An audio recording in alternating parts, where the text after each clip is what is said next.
드리겠습니다. 연사님은 서강대학교에 계시는 정순영 교수님이신데요. 수학과에도 계시고 또 바이오 융합기술 과정에도 같이 계십니다.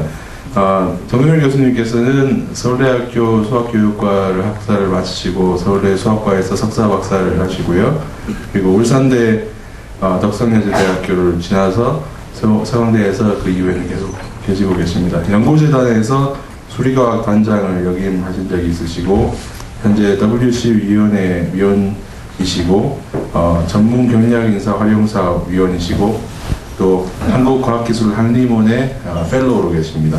그리고 대한수학회에서도 여러 이사들과 또 부회장을 역임하시고 현재 서강대 자연대 학장님으로 계십니다. 예. 오늘 하실 콜로퀴움 강연의 제목은 보시다시피 Introduction to Discrete Partial Differential Equations입니다. 박수로 환영해드립니다.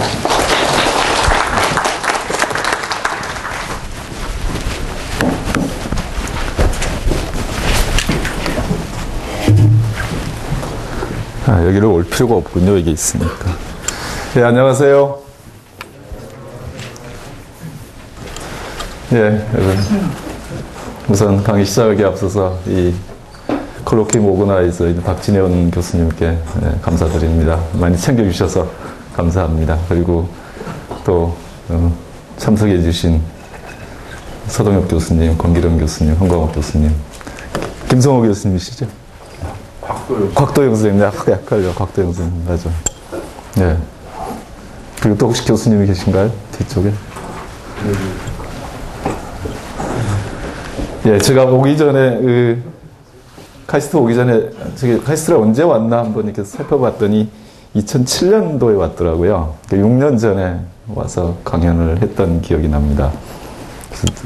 꽤 오래된 전인데, 어쨌든, 6년 전에 와서 강의할 때도 이 앞에 일부를 제가 강의를 했던 것 같습니다. 근데 그때는 아마 인버스 프로블럼에 초점을 맞춰서 강의를 했었고, 오늘은 그 타이틀에 보듯이 Discrete Partial Differential Equation이라고 하는 타이틀을 만들었는데요. 굉장히 낯설은 타이틀일 겁니다. 아마 교과 과정에는 이런 타이틀이 나타나지 않을 거고, 그러니까 이 PD라는 타이틀을 많이 보셨겠지만, 도대체 Discrete PD라고 하는 게 무엇인지, 이런 문제를 오늘 소개하는 것이 목적이고요. 오늘 뭐 여러 가지 결과들을 소개하겠습니다만 증명은 안 할 생각입니다.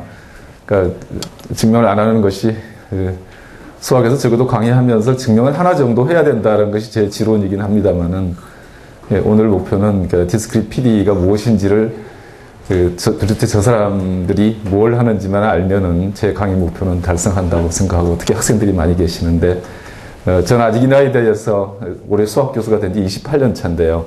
아직도 강의를 들어가면 10분 이상 쫓아가기가 어렵습니다. 참 답답하죠. 수학이라는 학문이 참 이게 사람을 굉장히 질식되게 만든다는 생각을 참 많이 해서 가능하면 좀 편하게 학생들이 편한 마음으로 들을 수 있도록 노력을 해볼까 하는 생각을 하고 있습니다. 혹시 저기가 있나요?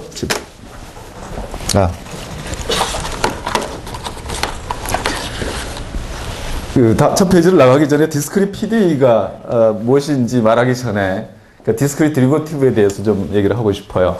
우리가 경제학에서 나오는 옆에 있나요? 예, 요거 켜서. 경제학에서 말하는 도함수라고 하는 것이 이미 우리가 미분방 정식 같은 책에 보면 나옵니다. 사실은 어떤 현재 시점에서 한 개를 더 생산한다든지 한 개를 더 판다든지 또 한 개를 더 하여튼 하는 그런 개념들을 경제학에서는 마지널 밸류라고 합니다. 그래서 한계 효용, 무슨 한계 가격, 한계 생산, 이제 그게 데리버티브의 개념인데요. 그러니까 우리가 러프하게 이해를 하면 우리가 데리버티브라고 하는 것이 얘도 막 흔들리네요. 바꿔 보니까 홈페이지 보니까 세계 최고의 대학 카이스트라고 써 있던데 민망하네요. 이거 막 진동까지. 예, 맞습니다. 자, 우리는 이것을 F'X라고 이렇게 정의를 하지 않습니까? 근데 만약 이 여기는 지금 실수해서 이 H가 움직이지만 이게 디스크리트하게 그러니까 정수에서만 움직인다고 하면 정수연수만 움직인다고 하면 여기가 X가 있고 H가 이제 제로로 간다고 하는 것이 사실 H는 제로는 아닌 것이죠. 그래서 현상 이쪽 방향만 생각하면 그리고 H가 줄어드는 것은 결국 1 이하로 줄어들 수가 없습니다. 이거 이상은 이 사이는 수가 없기 때문에 따라서 결국 이 극한은 H가 1인 경우로 멈춰서 이렇게 결국 X라는 지점에서 한 개를 더 갔을 때의 함수값의 차죠. 이것이 그러니까 그 데리베티브로 정의됩니다. 그러니까 기본적으로 디퍼런스가 결국 데리베티브입니다. 이게 오늘 아마 전반적으로 이 강의를 하는 내용 중에 다 들어있는 아이디어입니다. 자, 그러나 이제 현재 여기서는 X가 움직이는 방향이 이렇게 1차원적으로만 움직이지만 이것이 그래프가 되면 이렇게 사방돼 있겠죠. 그럼 이전 X에서 움직이는 방향이 이쪽 방향뿐만이 아니라 이쪽 방향 이렇게 다양한 방향으로 방향을 다 변화율을 생각할 수 있을 거라고요. 그렇다면 바로 여기에 이 방향으로의 미분 계수라는 말이 필요하게 되는 것이죠. 그래서 결국 편미분이라는 개념이 도입이 됩니다. 그게 기본적인 아이디어입니다. 물론 이런 개념들은 제가 처음 만든 건 아닙니다. 그러니까 개념들은 다 있어 왔던 것이고 저의 공헌이라면 이런 얘기를 가지고 편미분 방정식론을 만들어 나가는 것이 제 컨트리뷰션이라고 받아주셨으면 좋을 것 같습니다. 자, 그래서 첫 번째 제가 어떻든 그럼 어디서 이런 얘기가 출발되었는가를 모티베이션을 좀 설명을 하겠습니다. 잘 아시다시피 이거는 우리가 익숙한 어떤 그 네트워크의 일부를 이렇게 촬영한 것인데요. 뭐 안이 어떻게 복잡하든 간에 어떤 수학적으로는 이런 부분이 있고 바깥에 물론 이것이 전원을 연결하는 단자가 있었겠죠. 그렇죠? 단자들이 이렇게 표현합니다. 그래서 우리는 이런 것들을 직관적으로 네트워크라고 하고 이게 심플하게 그렸습니다만 이 안에 엄청나게 복잡한 그림이 있었다고 상상을 해 주십시오. 그리고 바깥쪽에 있는 것들을 노드이지만 우리는 편의상 그 바운더리라는 얘기를 씁니다. 그러니까 당장 보셨듯이 여기는 이제 그래프라는 말이 많이 나옵니다. 이제 그래프라는 말 대신에 이제 저는 이 그래프의 이 연결 엣지에다가 적당한 엣지의 웨이트를 줍니다. 웨이트를 주면 우리는 그런 개념을 이제 네트워크라는 표현을 쓰는데요. 그래서 네트워크라는 말로 대신할 거고요. 또한 그래프란 많이 결국은 이런 걸 하다 보면 그래프 시어리를 많이 써야 되는 것처럼 생각되지만 저는 그래프 시어리를 아는 게 학부 때 배운 거 이상 아는 게 없습니다. 그래서 학부에서 배운 그래프 시어리 이상의 아니면 실제로 학부의 그래프 시어리의 첫 챕터 정도 이상의 얘기는 쓰지 않습니다. 대부분의 터미놀로지는 PD에서 쓰고 있는 터미놀로지로 이렇게 트랜슬레이트 해서 제가 만들어서 쓰고 있습니다. 자, 사실 이 문제의 출발은 이런 것입니다. 뭐 PD를 하는 게 목표이지는 않았겠죠. 우리가 요즘에 수학이라고 하는 것이 다 어떻든 세상으로부터 지원을 받고 한다면 세상에 돌려줘야 될 게 있어야 되는데 어떻든 저도 실용적인 방향을 굉장히 중요하게 생각하고 있는데요. 사실은 이 문제의 출발은 이런 거였습니다. 이런 안에 네트워크가 있을 때 바깥에 이런 노드에서 사실 여기다 배터리를 하나 연결하면요. 여기다 이렇게 연결하면 이런 지점에서 전류를 측정할 수 있을 거예요. 그러면 이 또 배터리를 또 바꿔 끼면서 계속 다양하게 여기다 연결하고 계속 이렇게 이런 작업을 하면 그때마다 이런 바깥 노출된 단자에서 전류를 측정하면 분명히 안의 현상을, 안의 네트워크의 연결 상태를 반영하는 데이터가 나올 거라고요. 혹시 이 데이터, 그러니까 바로 우리 그냥 간단히 이걸 바운더리 데이터라고 합니다. 그러니까 바운더리에서의 전압과 바운더리에서의 전류 두 가지 정보를 알면 혹시 내부의 구조를 알 수 있을까라는 게 문제의 출발점입니다. 사실 이 문제는 이미 수학에서 인버스 프로블렘이라고 해서 이미 우리가 뇌 단층 촬영, CT 촬영한다든지 이런 것을 이미 많이 쓰고 있는 것이죠. 사실은 어떤 바깥에서 방사선을 쏘여서 지나가고 난 그쪽에 나타난 정보들을 다 모은 다음에 안에 구조를 만들어내는 거죠. 사실 그 CT 이미지가 생각보다 굉장히 기발한 거죠. 왜냐하면 우리가 그 엑스레이라고 하는 것은 엑스레이를 이렇게 쪼이면 그림자를 보는 것인데 CT는 이렇게 방사선을 쏘고 나서 나중에 만든 이미지는 위에서 본 그림을 만들거든요. 굉장히 특이한 거예요. 그렇죠? 물론 수학적으로 그게 라던 트랜스폼에 의해서 다 그런 이미지가 만들어진다는 것은 이미 수학적으로 증명이 되어 있어요. 그러나 그걸 또 이제 기계화하는 문제는 또 다른 테크놀로지인데 어떻든 그런 얘기를 해보겠다는 거죠. 그래서 이 방사선을 쏘인다는 그 개념을 여기다 전압을 준다는 개념이고, 그 다음에 나머지 국에서 이제 전압을 준 결과들을, 리스폰스를 보는 거죠. 그것들을 계속 다양한 방법으로 어떻든 안의 내부 구조를 이걸 이렇게 열어보거나, 그러니까 non-invasive하게 들어가 보지 않고 이 바깥쪽에서 온갖 조작을 통해서 정보를 다 알아낸 다음에 이 안에 그 구조를 알아낸다면 그건 굉장히 큰 도움이 될 거예요. 그렇죠? 그게 문제의 출발점입니다. 솔직히 말씀드리면 아직 그 단계까지 못 갔습니다. 이제 오늘은 근데 이제 이걸 하다 보니까 결국 여기서 PD를 하면 참 좋겠다. 또 PD를 하면 이것에 도움이 되겠다는 생각이 들어서 인버스 프로블렘과 PD를 같이 하고 있습니다. 자, 이런 생각을 해보죠. 우리가 아주 굉장한 심플한 일렉트리컬 네트워크예요. 여기에 배터리가 연결돼 있고 이 안에 이제 우리가 잘 모르는 게 있다고 생각을 하죠. 어쨌든 그러면 최소한 우리가 이 노드가 3개 있다는 것 정도는 이제 전제를 하면, 그리고 저항이 이렇게 연결돼 있어요. 그럴 때 이 저항의 크기를 알아보는 것이 커넥티비티를 알아보는 문제와 똑같습니다. 자, 우리가 강의 내에 필요한 아주 사소한 지식, 교양 지식이 있는데, 여러분이 고등학교 때 배웠던 오음의 법칙하고 키르호프의 법칙입니다. 자, 각 노드에 주어진 함수를 F라고 하는데, 사실 이걸 이 네트워크에서는 그러니까 볼티지 포텐셜이라고 합니다. 그러니까 전압이죠. 전압이라고 생각을 하면 되고요. 그 다음에 여기에 연결된 저항이 있겠죠. P와 Q 사이, 노드 P와 Q 사이에 연결된 저항, 레지스터가 여기 있는데, 편의상 여기서는 레지스터의 역수를 써서 컨덕티비티라는 표현을 씁니다. 왜냐하면 어디 역수의 개념일 테니까. 그러면 전류라고 하는 것은 P에서 Q로 흐르는 전류는 사실 전이차죠. 이게 전압의 차. 전압의 차에다가 컨덕티비티를 곱하면 만들어진다고 하는 게 사실은 이게 이제 오음의 법칙이죠. 그리고 또 하나는 이 시스템이 소비하는 소비 전력, 에너지죠. 또는 일렉트리컬 파워는 잘 알다시피 I 스퀘어 R이라고 해서 우리 고등학교 때 많이 배우잖아요. 이렇게 주어집니다. 실제로 다시 I라는 것을 이걸로 바꿔치기 하면 이 모양이 됩니다. 그래서 이 말은 결국은 이치 커넥션에서 이런 에지에서 여기에서 소비하는 전력이 이만큼이고, 다시 이쪽에서 소비하는 전력, 이쪽에서 소비하는 전력, 또 여기 다 더한 것이 이렇게 됩니다. 그래서 시스템 전체의 소비 전력이 이러한 모양으로 됩니다. 그러니까 이걸 소개하는 이유는 뭐냐면, 근본적으로 전류라는 게 무엇인가라는 문제에 부딪히는데, 나중에 가면 기본적으로 전류와 전압은 같은 개념으로 볼 수 있죠. 왜냐하면 전압을 안다면 이 과정에서 전류가 만들어지는 것이니까.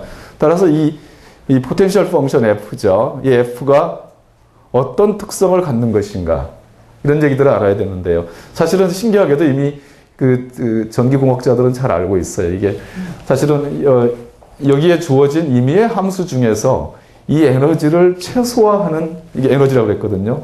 최소화하는 함수가 바로 실제로 전압이 됩니다.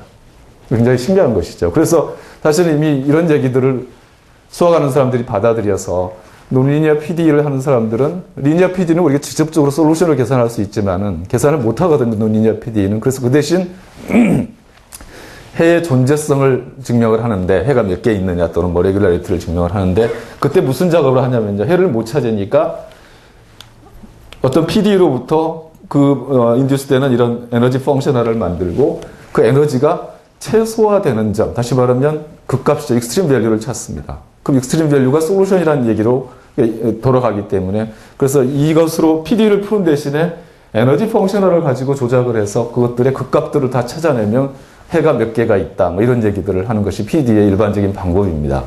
그래서 여기서도 사실은 그런 방법을 쫓아가게 됩니다. 어쨌든 이 폼을 좀 기억해 주시면 좋을 것 같아요. 이게 전류라는 거하고 이게 에너지라고 하는 개념을요. 자, 그래서 키르호프 법칙은, 그러니까 내부 인테리어 노드에 대해서는 사실 커런트라고 하는 걸 이렇게 정의를 합니다. 노드 P에서의 커런트 I라고 하는 것은 이게 네이버 노드 P인데요. P와 연결된 주변 노드라는 뜻입니다. 그래서 주변으로 흘러나가는 전류들의 합을 한 점에서 전류라고 합니다. 그러니까 사실 흘러나간다고 표현했지만 어떤 건 나가고 어떤 건 들어온 것이고, 전류는 방향이 있으니까요. 자, 그래서 이건 이렇게 쓸 수 있죠. 그래서 전류가 원래 전압이 높은 데서 낮은 데로 흘러가니까 어떤 경우는 여기에 포지티브일 수도 있고 어떤 경우는 네거티브일 수도 있겠죠. 어떻든 그런 것들의 합을 노드에서의 전류라고 하고, 실제로 키르호프 법칙이 얘기하고 있는 것은 인테리어 노드에 대해서는 각 점에서 전류의 합이 0이다. 이게 이제 키르호프 법칙 원래 두 가지가 있잖아요. 전압의 법칙, 이거 전류 법칙이 있는데 이 커런트 로우는 적어도 각 노드에서 전류 합이 0이다 이런 뜻인데요. 이 개념을 다시 쓰면요. 그러니까 이 값이 제로라는 뜻이니까 이런 뜻이죠. 이 서메이션을 스플릿하면 둘로 나뉠 것이고 그리고 이게 서메이션이 Q에 대한 서메이션이니까 FP를 앞으로 끌어내면 FP는 이런 모양으로 바뀝니다.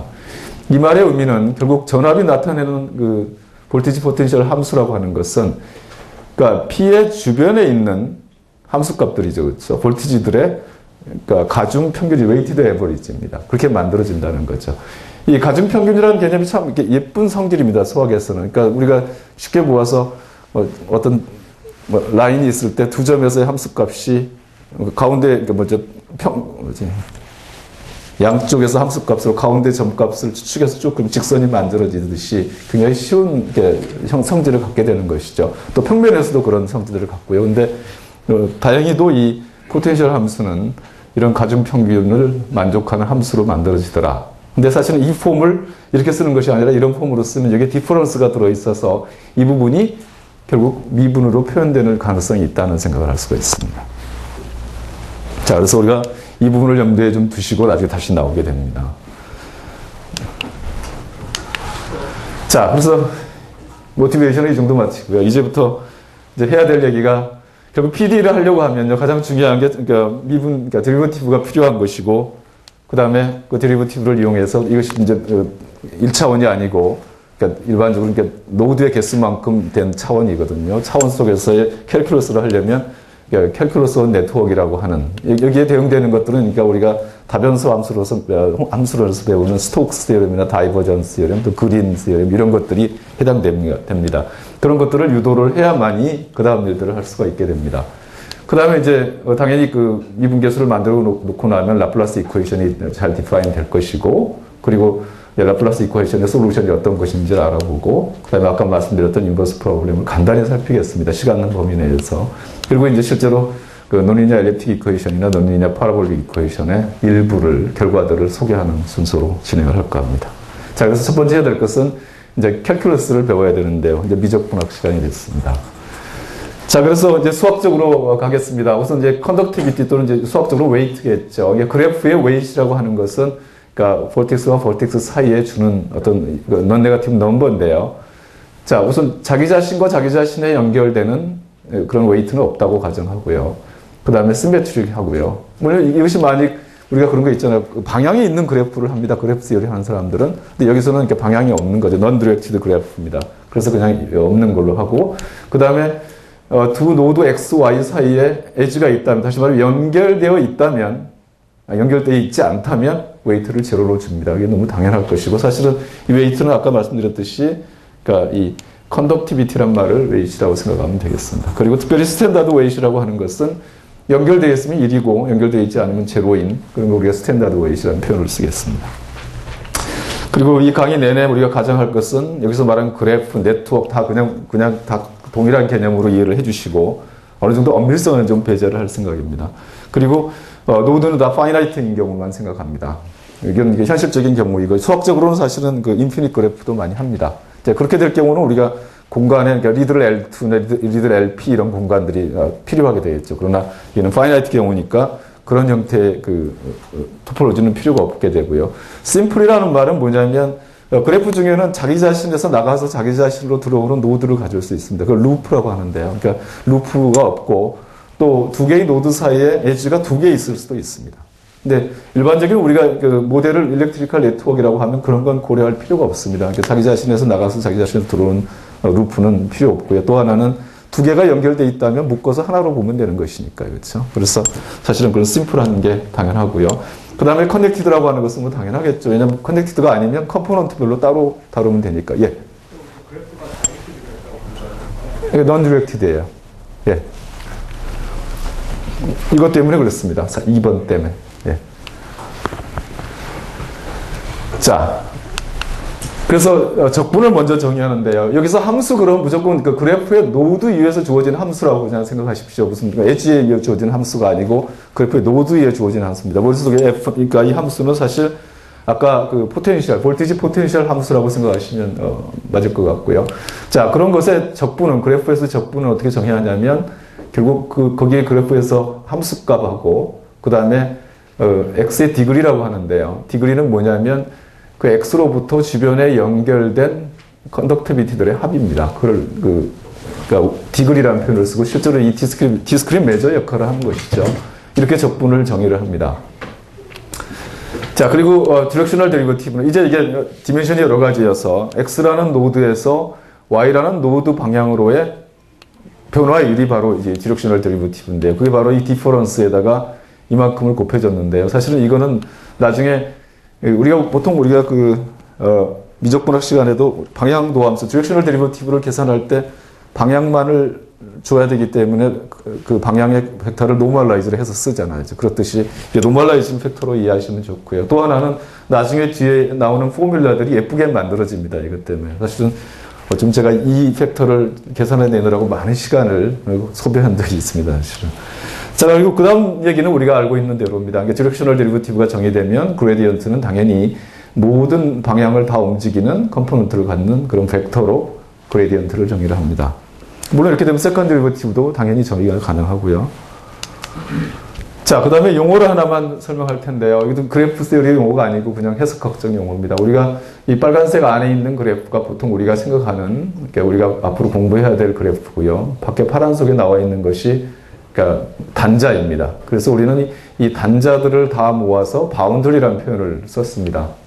그리고 안에 S를 인테리어라고 하고요. 그리고 인테리어 S와 바운더리를 합한 것을 S 클로저라고 이렇게 표현을 했습니다. 그래서 이건 디스크릿 유니언입니다. 두 개가 서로 같이 붙을 수는 없습니다. 그리고 현재 얘기들은 모두 노드들의 집합입니다.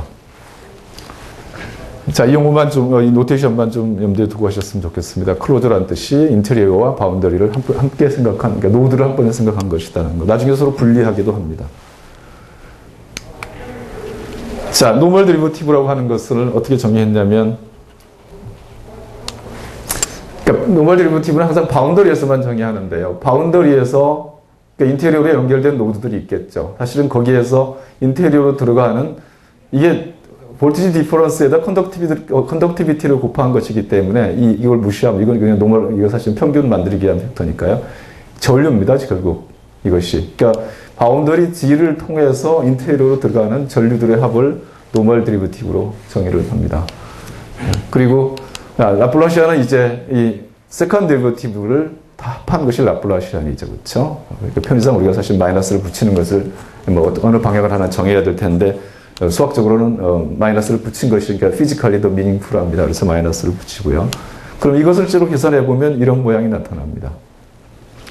그러니까 사실 이 두 번 적용되면서 아까 스퀘어 루시 없어졌을 것이고, 그 다음에 디퍼런스는 같은 게 반복되면서 서로 캔슬되고 처음과 끝만 나오면서 이런 모양이 됩니다. 결국 이 말은 뭐냐면 이 라플라시안을 잘 보면 X라는 점에서 라플라시안이라고 하는 것은 주변 노드들의 디퍼런스들이죠. 그리고 그 디퍼런스에다 컨덕티비티를 합한 것이니까 결국 X에서 Y로 가는 그 엣지에 그 위로 흐르는 전류가 됩니다. 이 값이.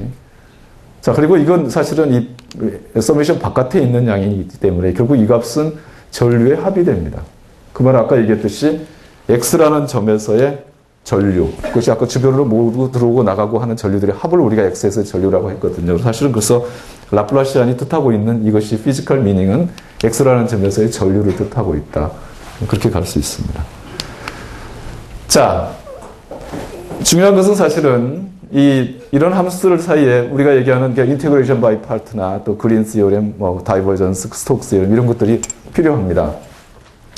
자, 그런데 다행히도 이런 성질이 성립하더라는 거죠. 물론 E라는 벡터가 나오긴 했지만 이 라플라시안을 다 이쪽으로 넘기면, 일부를 넘기면 그레디언트의 그죠, 이너 프로덕트죠, 그렇죠? 이런 걸로 바뀌고, 그 다음에 사실 E라고 하는 것은 이게 E는 원래 그 컨티뉴스 케이스에서는 나타나지 않는 컨스탄트입니다. 근데 다만 계산 방법에 의해서 나타나는 컨스탄트 같아요. 그래서 이건 피할 수가 없었습니다. 자, 그러나 이건 중요하지 않습니다. 자, 그리고 이게 G와 F의 역할을 바꾸면 G 대신 F를 집어넣으면 그 이식이 만들어지겠죠. 그렇죠? 그 이식이 만들어지면 사실 이식이 원래 데피니션을 사용해서 바꿔주면 이게 정확히 일렉트리컬 파워가 됩니다. 그리고 다시 이쪽에 오른쪽은 G와 F를 바꿔도 시메트리를 가는데 왼쪽은 non-symmetric 폼이죠. 그래서 G와 F를 바꾸면 또 이런 폼을 얻어냅니다. 자, 이 식이 굉장히 예쁜 식인데요. 결국 어느 한쪽에 붙어있는 라플라시안을 다른 한쪽으로 다 보낼 수 있다는 뜻이니까 인티그레이션 파트가 굉장히 깨끗하게 이루어진다는 뜻이죠. 중간에 바운더리 텀이 안 나가는데 근데 이건 다 묶어놨기 때문입니다. 그래서 얘를 분리를 합니다. S 클로저가 아까 S와 바운더리 오브 S의 두 개의 디스크릿 유니온이라고 했기 때문에 얘를 둘로 쪼개고 얘를 둘로 쪼개면 이 식을 얻어냅니다. 그래서 왼쪽은 인테리어에서의 현상을 표현하는 식이고 오른쪽은 바운더리에서 일어나는 현상을 표현하는 식입니다. 이 식이 물론 굉장히 많은 곳에서 쓰일 수 있는 컨티뉴어스 케이스에서도 정말 이 식이 많이 쓰이고 물론 우리가 고등학교에서 배우는 펀더멘털 시어럼 오브 캘큘러스라고 하는 것도 이 중에 일부라고 보는 것인데 이게 어떤 의미를 또 다른 해석은 이렇게 해석을 할 수 있습니다. 결국 우리가 인버스 프로블렘을 공부한다고 하면 경계에서의 정보를 가지고 내부에 있는 정보를 알아보겠다 하는 것이 현재 우리의 방향이거든요. 근데 이것이 그런 정보를 주고 있다는 거죠. 이거 왼쪽은 완전히 내부에 있는 정보들인 반면에 오른쪽은 전부 바운더리에 있는 정보들이에요. 그러니까 뭔가 이것으로부터 뭔가 얻을 수 있을 거라는 중요한 키의 포뮬러가 됩니다. 이게. 자, 그래서 이제 아까 라플라시안을 정의했기 때문에 이제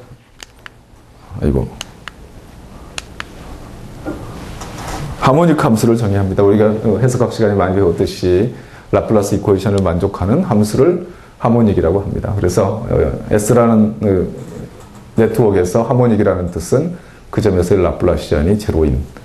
달리 얘기하면 이것을 아까와 같이 같은 얘기로 이 서메이션을 스플릿해서 써보면 얘기가 돼서 정확히 노드 X에서의 함수값이 주변 노드들의 웨이티드 에버리지로 표현되는, 그러니까 정확히 이게 전류를 나타내는, 그러니까 키르호프 법칙을 만족하는 그런 얘기입니다. 그러니까 따라서 라플라시안은 결국 키르호프 법칙을 수식으로 표현한 그런 말에 해당합니다. 물론 피지컬 미닝은 또 다른 뜻도 많이 있겠지만 가장 좋은 모델이 그것이 될 것 같습니다. 근데 운이 좋게도 이렇게 해놓고 보니까 이 함수가 라플라시안 F가 오메가란 말은 계속 빼겠습니다. 사실은 이게 웨이트를 나타내주고 있는데 우리가 나중에 뒤에 가서 웨이트를 비교할 때가 아니면 그냥 항상 있는 것이니까 어떤 라플라시안 F 오브 X가 넌 네거티브라고 하는 거 보통 우리가 이게 서브 하모닉이라는 표현을 쓰죠. 그러니까 서브 하모닉이면 서브 하모닉 함수가 인테리어에서 맥시멈을 가지면 F는 컨스탄트일 수밖에 없다는 얘기는 우리가 이미 잘 알고 있는데 여기서도 그게 성립하더라는 거죠. 그건 사실 직관적으로 너무 당연해요. 왜냐하면 이 하모닉 함수, 컨티뉴어스 케이스의 하모닉 함수도 평균값의 정리를 만족하잖아요. 그렇죠? 이게 서클 위에서 적분하고 서클의 길이로 나눠주면 그 내부의 중심에서의 함수값이 만들어지는 그러니까 평균값의 정리와 또 라플라시안을 만족한다는 게 동치라는 게 이미 다 알려진 얘기거든요. 그러니까 여기서도 당연히 성립할 수밖에 없도록, 왜냐하면 이것이 웨이트 에버리지를 만족하도록 정의되어 있기 때문에 따라서 이건 당연할 것 같아요. 그죠? 그래서 이거 다시 또 좀 더 바꿔주면 그죠? 이게 넌 네거티브 하면 맞죠? 넌 포지티브죠. 그러면 그리고 미니멈을 가지면 컨스탄트라는 얘기, 그리고 제로이면 두 개가 동시 만족하니까 맥시멈 또는 미니멈을 내부에서 가지면 컨스탄트라는 얘기들, 이런 얘기들이 다 됩니다. 자, 이렇게 보면은 많은 것들이 다 될 것처럼 보여요. 그러니까 하모닉 함수 이론에 있는 얘기들이 다 될 것처럼 보이는데 사실은 그렇지가 않습니다.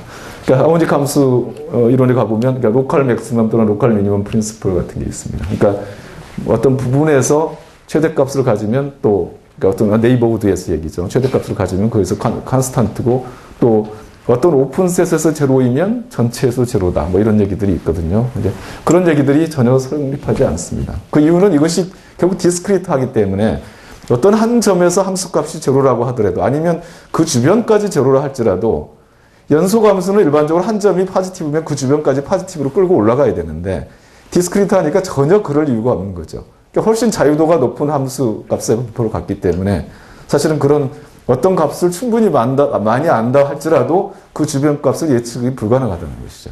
그런 면에서 성립하지 않는 성질이 많고 또 뭡니까 우리 PD에서 나오는 코시스 유니크니스 디어렘이라고 하는 게 있는데 그것도 모든 차수의 데리버티브가 제로이면 이니셜 밸류 프로블렘에서 제로이면 적당한 네이버후드까지 0이다 이런 점들인데 이런 얘기는 전혀 그런 얘기가 안 됩니다. 노드, 바운더리 노드에서 아무리 많이 제로가 있어도 바로 이 안에 인테리어 노드가 0이라는 보장은 전혀 없다는 것이죠. 그러니까 이것이 디스크리트하기 때문에 토폴로지를 고려하지 않아서 계산이라고 하는 것이 굉장히 쉬운 반면에 또 반대로 함수값의 자유도가 높아지면서 우리가 예측할 수 있는 게 줄어든다는, 그러니까 서로 보상적 관계 또는 하여튼 그런 개념이 있습니다. 따라서 이 기본적으로 이런 그 디스크리트 PD에서 성질들은 그런 디스크리트니스가 주는 자유도나 그런 것 대신에 우리가 잃는 것들은 사실은 그런 그 옆에 있는 걸 상상하는 게 어렵습니다. 그래서 예. 그 말씀 드리면 그러면은 예. 결국 이것은 디스크리트로 점을 많이 해서 리미트를 택해서 컨티뉴어스 케이스를 안 간다는 뜻이거든요. 그렇게 아니죠. 사실은 상당히 있을 수 있다는 얘기죠. 그렇게 오히려 그렇게 생각하시지 마시고 거꾸로 그러니까 매니폴드나 RNU에 현상이 있으면 그걸 이제 수치해서 하시잖아요, 그렇죠? 이 그리드로 잘라서 보면 그 그리드의 모양은 이렇게 볼 수 있는 것이죠. 아니 그런데 문제는 거기도 수치에서 그거의 리미트를 H를 0으로 보내면 그게 결국 컨티뉴어스 현상 그대로 반영한다고요. 그래서 그렇죠. 이 티어리가 거의 정확하게 맞아 들어가고 예. 보니까 안 맞아 들어가게 생겼다는 거죠.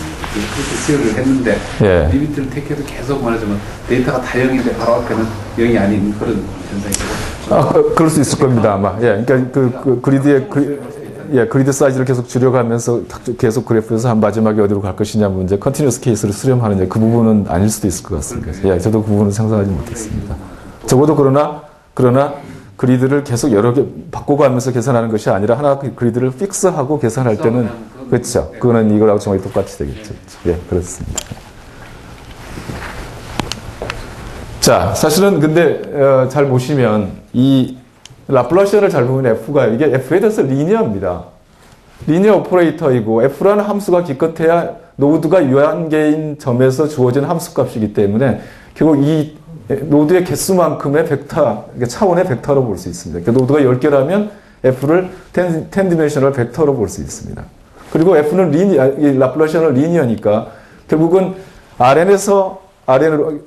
RN으로 가는 리니어 오퍼레이터입니다. 그건 당연히 그 행렬로 표현할 수 있겠죠. 그렇죠? 따라서 실제로 행렬을 표현해 보면 예를 들어서 우리가 여기에 S라는 노드가 5개가 있고 바운더리가 2개가 있는 이런 네트워크를 생각하면 물론 각각의 이제 웨이트가 있습니다. 웨이트가 있는데 그건 쓰지 않았습니다. 또 이런 기호를 쓰면 될 테니까 오메가 1, 4라고 하는 건 노드 1과 4에 연결되는 웨이트입니다.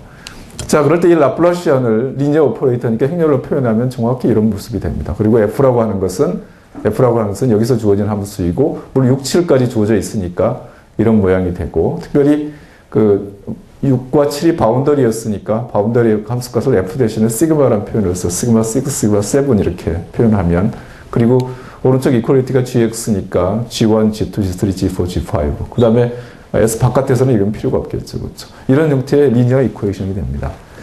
자, 그런데 뭐 불행인지 다행인지 사실은 다행입니다. 왜냐하면 이 왼쪽에 있는 이 매트릭스가 역행렬을 갖지가 않습니다. 인버터블하지 않습니다. 그러니까 사실은 인버터블 하지 않으면, 인버터블 하면 되게 반가운 것 같지만 사실 할 게 없어요. 그렇잖아요. 할 게 없는 거죠. 인버터블 하지 않아야 그 안에 풍부하게 뭘 할 수 있는 게 있습니다. 그래서 그게 다행이라고 제가 말씀드린 건데요. 어떻든 이 푸는 방법은 이렇게 풉니다. 사실 이게 인버터블 하지 않지만 이 녹색으로 표현된 이 부분, 이 파트, 그러니까 이 파트가 뭐냐면 그 인덱스가 인테리어 노드들만으로 이루어진 인덱스입니다. 이 부분으로 만들어진 매트릭스는 인버터블 합니다. 따라서 이걸 이렇게 블록으로 나눠서 4개의 블록으로 이렇게 나눌 수 있잖아요. 그래서 블록 계산을 하면 솔루션이 유일하게 존재함을 보일 수 있습니다. 이런 형태. 그러니까 여기에 GX가 주어지고 이 바운더리에서 함수값이 주어지면 F를 유일하게 결정할 수 있다는 의미는 이 그냥 리니어에서 만들 수 있습니다. 우리 답은 내 마음대로 저도 일단 다 설명을. 예, 그렇습니다. 예, 무엇이든 간에. 그러니까 무엇이 연결돼 있든 안 됐든 뭐 이게 제로이든 뭐든 상관없이 커넥티드만 하면은요. 예. 예, 커넥티드가 되면 지금 얘기는 아닙니다. 그러니까 디스커넥티드가 되면. 예, 그래서 지금 얘기했듯이 이제 당연히 이런 바운더리 밸류 프로블렘을 생각할 수 있겠죠, 그렇죠? 그래서 여기에 라플라시안, 뭐 여기 GX가 있어도 좋습니다. 그냥 제로라고 썼네요. 그리고 그 바운더리 밸류가 있으면 솔루션이 실제로 유일하게 표현되는데, 아까 뭐 이렇게 블록으로 풀 수 있지만 사실은 이 겜마라고 하는 것이 뭐냐면 이렇게 만들어지는데요. 이 파이 J가 아까 그 그린색으로 표현된 이 부분의 아이겐 벡터들입니다. 그리고 또 여기 보면 이 뉴제이라고 하는 것은 아이겐 밸류들 그걸로 만들어진 이걸 사실은 수학하는 사람들 그린 펑션이라고 하는데요. 이걸 가지고 이렇게 해를 유일하게 표현할 수 있습니다. 자, 이게 디퓨실러 바운더리 밸류 프로블렘인데 당연히 노이만 바운더리 밸류 프로블렘이죠. 그러니까 노이만 바운더리 데이터가 주어진 뭐 그것도 적당 우리가 그린 펑션을 찾아서 또 표현할 수 있다는 것을 할 수 있습니다. 이런 것도 다 리니어 케이스이기 때문에 사실 선형대수에 지나지 않습니다. 그래서 간단히 그냥 넘어가겠습니다. 아, 이게 지금 뭐냐, 뭘 했나요? 갑자기. 혹시 파이라는 숫자를 얼마까지 아세요? 3.14159265358979 32384616 이게 22자리더라고요. 제가 68자리까지 외우는데요. 그냥 쓸데없이 외워요. 아, 곽도현 교수님 몇 자리? 3.1415까지 아, 그러시군요. 아, 네. 네. 그러니까 323846165902 드러나 16263196300830247144 이렇게 해서 68자리까지 외웁니다. 이렇게. 제가 외운 데까지 69자리인데요. 지금 왜 이게 좋으냐? 사실 이게 아무 필요도 없는 거죠. 수학에서 이 파일을 외운다는 게 무슨 의미가 있어요? 아무 문제가 없는데요. 수학 밖의 세상 사람들한테 기를 죽일 때 필요합니다. 네. 자, 근데 수학 밖의 세상 사람들한테 왜 이게 기를 죽는, 왜 좋으냐면요. 이걸 뭐, 사실 여기까지는 제가 억지로 외웠습니다만, 이거 아까 3.1415구면 충분한 건데요. 여기서부터가 제 주민등록번호고요. 예. 예, 590들 둘하나 1626319 여기까지가 제 주민등록번호입니다. 그 다음 제 와이프 주민등록번호고요. 그 다음 제 그 연구실 전화번호고요. 그 다음에 핸드폰 전화번호입니다. 예. 이렇게 말해도 전혀 모릅니다. 그래서 어디 가서 밖에서 기죽일 때 한번 활용해 보십시오. 자, 대학에 신입생이 처음 들어오면 첫 시간에 제가 꼭 이걸 해줍니다. 그러면 제가 이거 외워주면 학생들이 와 하고 감탄합니다. 한번 활용해 보십시오. 콜로키움 들어왔는데 수학은 못 얻어가도 이거라도 하나 얻어가셔야 되는 거 아닌가? 아, 선배님 죄송합니다. 제가 또 다시 진지하게 돌아가겠습니다. 인버스 프로블렘은 아까 얘기했듯이 주변의 얘기를 가지고, 그러니까 이 배터리를 연결하고 전압을 측정한 다음에 그 여러 번 측정하고 만들어내면 그 관계식을 만들어내는데 그걸 사실 볼티지 투 커런트 맵이라고 하고 또는 리스폰스 매트릭스라고 하는 이걸 만들어내는데요. 그러니까 이걸 가지고 사실은 이 시스템을 찾아낼 수 있느냐 이런 얘기들을 하고 있는데 사실은 별로 썩 좋은 성과는 없습니다. 다만 여기서 여기도 그런 부분을 한번 보죠. 이게 에너지인데 아까 얘기했듯이 이 시스템의 에너지인데요. 이 에너지를 이걸 다 펼쳐서 계산해 보면요. 사실 이게 그린 포뮬라죠. 아까 보았듯이. 그린스 포뮬라입니다. 이게. G가 없는 경우죠. 그린스 포뮬라인데 보면은 여기도 신기한 게 시스템 전체에서 소비하는 에너지가요.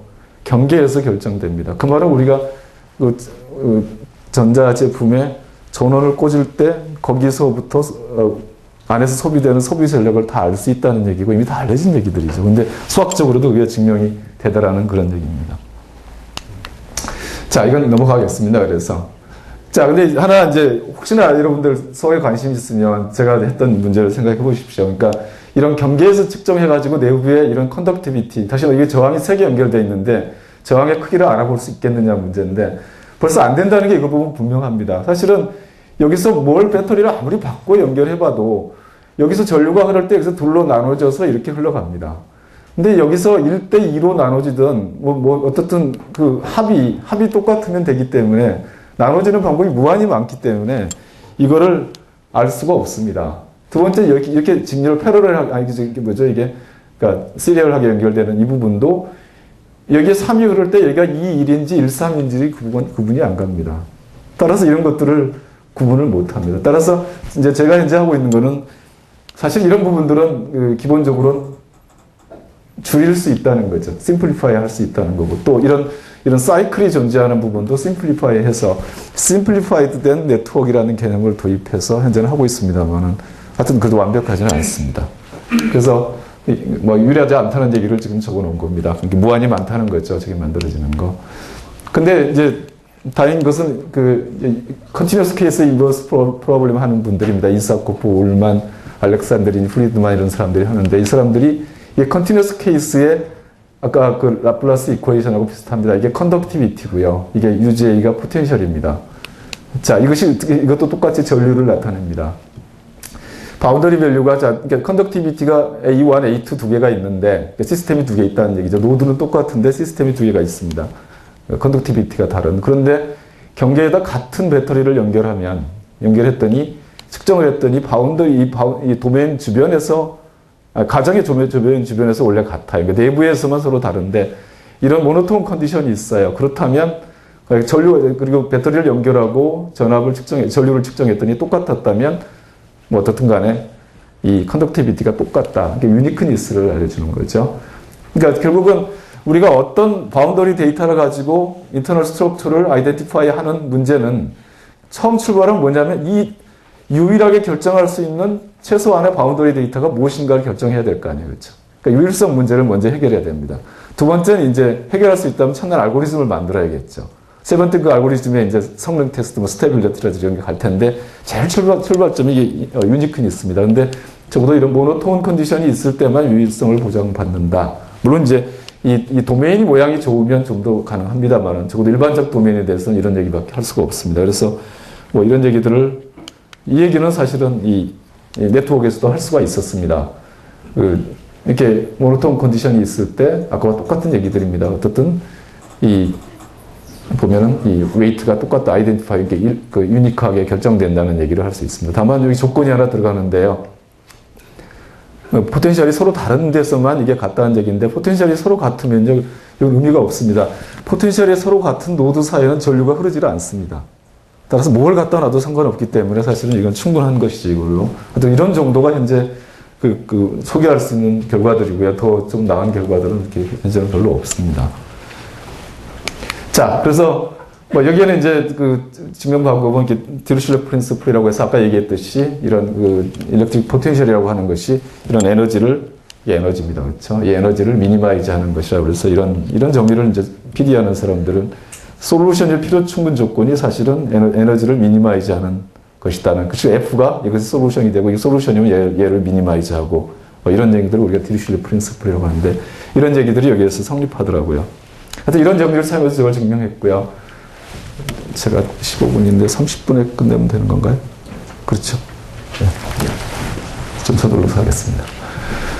자, 이제 엘립틱, 이제 논리니어 케이스들입니다. 논리니어 케이스인데, 그러니까 여러 가지 논리니어 폼들이 있는데, 여기서는 논리니어 케이스는 뭐 일반적인 폼이 없기 때문에 자기가 어떻게 하고 싶은 폼들을 찾아놓고 이제 그걸 가지고 분석을 하는 것이죠. 특별히 F가 뭐 이런 어디 갔어? 이게 별 프롬 거려왔네. 어떻게? 네, 바운디드이고 non increasing 펑션, 이게 세컨드 베리어블에 대해서 그런 함수일 때 이런 논리니어 함수들, 이런 것들은 사실 유리한 해를 갖는다. 여기는 이제 픽스 포인트 시어렘 이런 것들을 씁니다. 뭐 그냥 결과만 보여드리겠습니다. 또 그다음엔 또 이제 이 F를 이방정식인데요. 아까보다 좀 더 심플하긴 하죠. 그 대신 F가 S의 P승 정도, 이런 정도의 함수들이죠. 거의 다항식하고 비슷한 함수라면 이게 그런 뜻입니다. 그렇다면 이 방정식은 적어도 한 개의 non-trivial 솔루션을 갖는다. 근데 사실은 이게 컨티뉴어스 케이스도 이러한 정리가 있거든요. 근데 거기에는 이 P라는 것이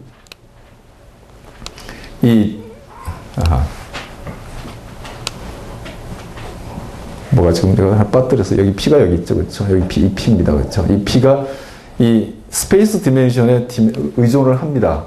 근데 이 디스크리트 오니까 의존하지 않더라고요. 그냥 되는 문제가 있었습니다.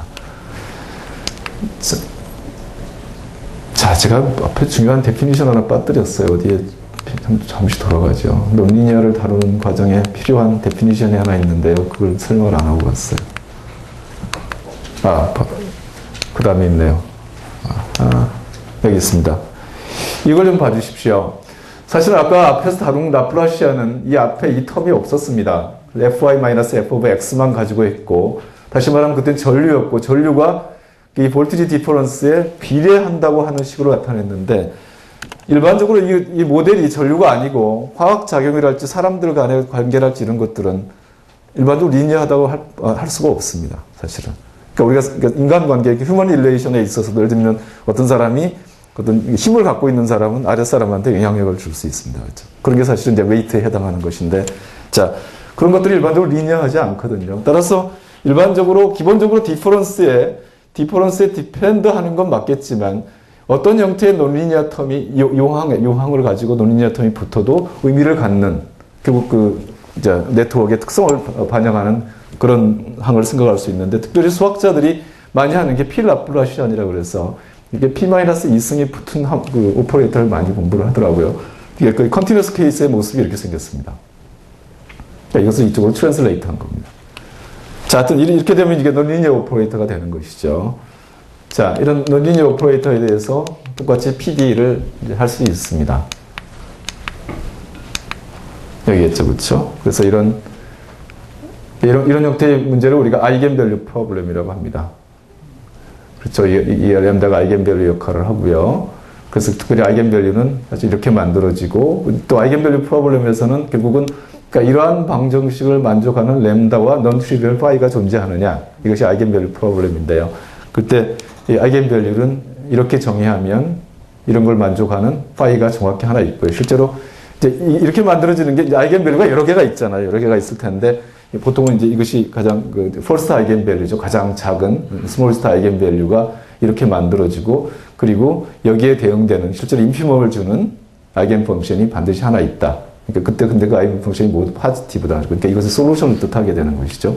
그리고 또 그 디멘션이 있을 텐데, 그러니까 그 멀티플리서티 오브 아이겐밸류가 1이라고 하는, 원 디멘션이라는 거죠. 그러니까 아이겐 펑션이 그냥 상수의 차이밖에 안 난다는 거고, 또 아이겐밸류가 계속 쭉 붙어 있을 수도 있을 텐데, 사실은 이건 아이솔레이트드 돼 있다. 뭐 이런 얘기들을 보일 수가 있었습니다. 그리고 이제 사실 이 아이겐밸류 프로블렘을 풀면 사실 또 이런 방정식을 푸는 장점이 있습니다. 이게 사실 거의 이퀴벌런트한 문제입니다. 그래서 이런 문제들, 그러니까 이 필라플라시안에다가 이 포텐셜 텀이 있고 fx가 붙어 있는 이런 것들이 유일한 해를 갖는다는 것이고, 이게 제로가 아닌 경우에 사실은 해들이 포지티브 솔루션밖에 없다는 얘기를 볼 수가 있습니다. 자, 이런 것들이 사실은 이제 또 이것도 로컬 솔루션을 갖는다는 얘기들, 이런 것들이 이제 엘립틱 오퍼레이터에 대한 그동안 일이고요. 자, 파라볼릭 이퀘이션을 좀 가보죠. 자, 다시 한번 앞에 걸 얘기하면 필라플라시안은 이런 모양으로 생겼고요. 이 텀이 붙어 있는 것이고, 근데 역시 또 필라플라시안에서 우리가 캘큘러스를 하려면 여기도 벡터 캘큘러스가 필요한데, 앞에서 했던 이 타입의 식이 그대로 성립하다는 것이죠. 이것도 굉장히 중요한 결과들입니다. 그래서 P가 2이면 앞에 거하고 똑같습니다. 이런 사실을 이용해서 이제 그 다음 얘기를 할 수 있는데, 여기서 관심이 있는 방정식은 이겁니다. ut 마이너스 라플라시안 u 마이너스 some constant times u q 마이너스 u인데요.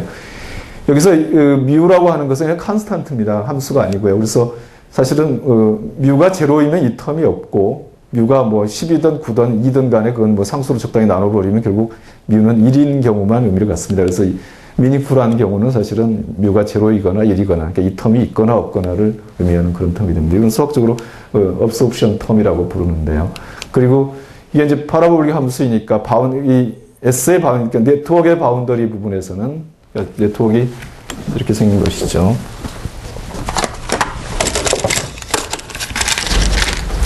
이 네트워크를 그냥 편의상 이렇게 그리면 옆에 바운더리가 이렇게 붙는, 이게 타임이죠.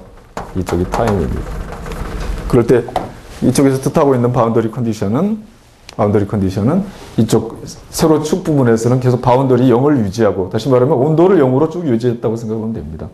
양쪽 끝에 온도를 쭉 유지를 하고, 내부 이 처음 출발할 때 여기서는 그러니까 어느 정도 온도가 있어요. 0은 아니고. 자, 이런 것일 때 우리가 관심 있는 연구가 뭐냐면요. 이 솔루션이 컨티뉴어스 케이스에 보면 어떤 성질을 갖냐면요. 얼마 가다가 한 번 0이 되면 그 이후로 전부 다 0이 돼버립니다. 전 스페이스에서. 또 아니면 그런 일이 안 생기면 처음부터까지 다 포지티브입니다. 두 성질밖에 갖지 않아요. 0이 되다가 다시 올라가거나 중간에 가다 음수가 나타나거나 이런 일이 생기지 않습니다. 완전히 그러니까 죽거나, 그걸 익스팅션이라고 하고, 그리고 한 번도 죽지 않고 계속 포지티브로 간다는 그 두 가지 성질밖에 갖지 않는다는 것이 그러니까 수학적으로 컨티뉴어스 케이스에 알려진 연구고, 그런 연구들이 이렇게 쭉 있습니다. 이런 연구들이. 그러니까 그런 걸 이렇게 라지 타임 비헤이비어라고 하는데, 그러니까 세바일리니아 파라볼릭 이퀘이션, 여기도 라지 타임 비헤이비어, 또 익스팅션 프로퍼티, 그러니까 얼마 후에 제로가 되느냐 이런 문제이고, 이것도 익스팅션 포인트 문제이고, 대부분 익스팅션이죠. 그렇죠? 익스팅션 앤 파지티비티. 여기도 필라플라시안에 대한 얘기가 있고, 여기도 같은 비슷한 관점의 문제가 있습니다. 자, 이런 것들이 연구의 대상이었다는 얘기죠. 그래서 저희도 이 부분에서 그런 작업을 시작을 했습니다. 그래서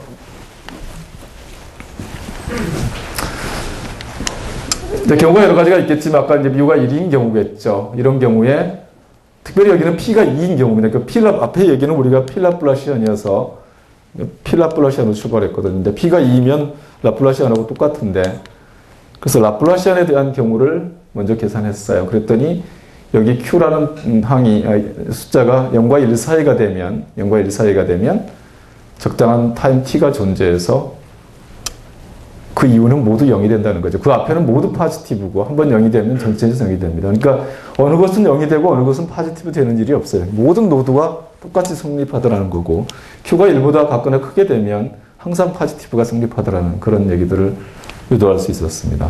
자, 이 경우는 사실은 지금 현재 P가 2인 경우고 Q에 대해서 두 가지 경우를 다뤘는데요. 그 다음을 가보면 이제 P가 2라는 말을 뺀 대신에 뒤에 텀이 없어요. 옵션 텀이 없는 경우입니다. 이 경우도 P가 이제 이쪽을 가지고 나눠보면, 경우를 나눠보면 P가 1과 2 사이에서는 익스팅션이 생겨나고 P가 2보다 같거나 크게 되면 파지티브가 되더라. 또 이런 얘기를 만들어낼 수 있었습니다. 그러니까 이제 결국 P와 Q를 나눠가면서 하겠지만 어느 것이 비어있는 곳이 있을 텐데 이 비어있는 곳에 문제가 이제 그걸 해결하기 위해서 해야 될 작업이 이제 좀 큰 작업입니다. 사실은 그래서 이러한 방정식을 생각하고 이러한 방정식의 해가 적어도 기껏 한 개라는 것. 기껏 한 개라니까 이게 여기까지 파라볼릭 텀이죠, 그렇죠? 그리고 논호모니니어스 텀이 여기 두 개 붙어 있는 것이니 이것 때문에 논리니어리티, 여기도 논리니어리티가 있는 것이죠. 어떻든 이것의 해가 하나밖에 없다는 얘기와 그 다음에 이 왼쪽 텀이 이런 부등식 관계를 만족하면 그리고 바운더리에서 크기 관계를 만족하면 내부에서도 이런 관계를 만족한다. 이런 걸 우리가 또 컴패리슨 프린서플이라고 합니다. 이 컴패리슨 프린서플은 사실은 앞에서 리니어의 경우는 맥시멈 프린서플하고 일치합니다. 근데 논리니어 오면 이제 그렇게 떨어지지 않기 때문에 그것을 대체하는 좀 더 일반화된 개념으로 이 컴패리슨 프린서플이 필요한데 여기서도 그런 걸 증명을 해서 얻어내는 것이 이제 일반적인 폼이 이렇게 만들어졌죠. 자, 근데 첫 번째 얻어낸 건 되게 반가운 거였는데 어떻든 뭐냐면 이 방정식의 해가 두 가지밖에 없다는 겁니다. 항상 파지티브이거나, 그러니까 한 점에서라도 파지티비티가 있으면, 그러니까 항상 파지티브이거나 아니면 익스팅션이 존재하거나 둘 중 하나더라는 거죠. 경우가 어떻게 될지 모르지만 PQ에 따라서 경우가 나눠질 텐데 그 두 가지 경우에는 존재하지 않더라는 사실을 보일 수가 있었습니다. 자, 그 다음에 이제 보았더니 사실은 이제 P와 Q를 나눠서 했더니 P가 2보다 같거나 Q가 1보다 크면은 항상 파지티브가 되고 또 이런 경우에 대해서는 익스팅션이 존재하더라. 그래서 이렇게 돼서 전체를 다 완성할 수 있는데 일부 빠져 있는 얘기가 있습니다만 전체라고 말하긴 그렇습니다만 다시 지금까지 한 얘기들을 정리하면 이쪽은 Q이고 이쪽은 P인데 그냥 이게 대칭으로 맞추기 위해서 P는 2가 기준이었어요. P-1로 축을 맞췄습니다. 그러면 이렇게 해서 모두 1보다 큰 경우 이쪽에 대해서는 솔루션이 항상 파지티브이고 이런 경우에 대해서는 적당한 타임 이후에 제로가 된다는 거고 그리고 또 정확히는 익스팅션 타임도 찾을 수가 있습니다. 얼마가 되면 익스팅션 타임이 존재하고 그 다음에 파지티브인 경우도 실제로 얼마나 빨리 0으로 실제로는 다 0으로 갑니다. 굉장히 0으로 가는데 얼마나 빨리 가는지 실제로는 대부분 다 익스포넨셜리 디크리싱 하는데 그런 정도의 그 디케이 컨디션을 찾아본 결과입니다. 실제로 이걸 매트를 가지고 돌려봤어요. 그랬더니 P가 2.5가 되고 Q가 1.5면 사실 이 경우가 파지티브인데요. 지금 여기 보면 어떻게 봐야 되냐면 여기 가운데가 노드가 있습니다. X가 X1, X2에서 X가 얼마예요? 30까지? 30개의 노드를 가지고 뭐 초기치를 이렇게 준 거죠. 초기값을 이렇게 초기값을 이렇게 줬을 때 타임이 가면 어떻게 되냐면 이렇게 줄어든다는 거죠. 줄어드는데 이 경우는 0이 되지 않고 항상 이렇게 떠 있습니다. 0이 되지 않는 경우가 생긴다는 거고요. 사실 이 일을 보여주는 일이 이걸 증명할 때 우리가 예측을 해야 되는데 이런 걸 먼저 계산해보고 나서 예측을 만든 다음에 계산을 거꾸로 한 것이죠. 그 다음에 P가 1.5이고 Q가 1인 경우 계산하면 이때는 익스팅션이 생기는데요. 정확히 이게 익스팅션이 잘 보이질 않습니다. 이것도 어쨌든 중요한 건 이쪽에 오면 45초 이상에 오면 이쪽이 완전히 0에 됩니다. 이렇게 그래서 익스팅션 타임이 이 근처에 있다고 하는데 잘 나타나지 않는데 그래서 다른 예를 봅니다. 익스팅션 이런 경우는 초기출을 이렇게 줬는데 P가 2.5이고 Q가 0.5인 경우는 0.5쯤 되면 완전하게 다 제로가 되는 걸 이렇게 보일 수가 있었습니다. 그래서 사실 이런 걸 미리 예측해보고 거꾸로 계산을 해서 그런 결과들을 만들었습니다. 네, 시간이 27분입니다. 감사합니다.